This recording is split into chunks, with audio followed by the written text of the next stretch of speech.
Hope you all get a kick out of this. There was a time when I put a GoPro around my chest.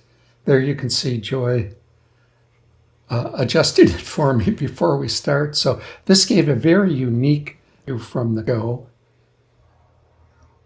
That's the view from the go. That's the view from the go. That's the view from the cart. I like that view with the monitor in the background because you can kind of get a sense of what's happening.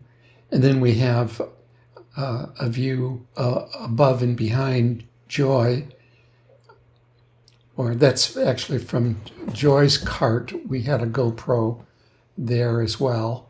And there you can see her adjusting the GoPro on my chest.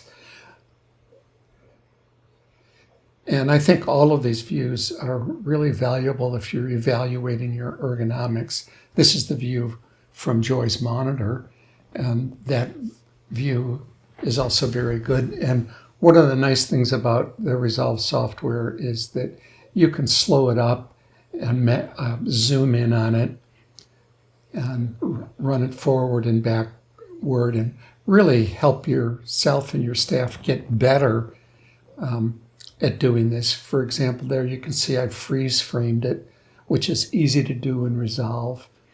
And I can zoom in on it, and you can really refine your technique tremendously in reviewing these. But it's the actual view of the GoPro through my chest that this is the GoPro view for the chest, which is really, as I look at it, we only did this for a couple of days, but now I wish that I had done it more because it does show some things that the other views don't show. So, and it's easy for you to do, to put it on your chest, and then you combine that with what you see through the microscope, and it can be really helpful. So I hope you get a little chuckle over this visit.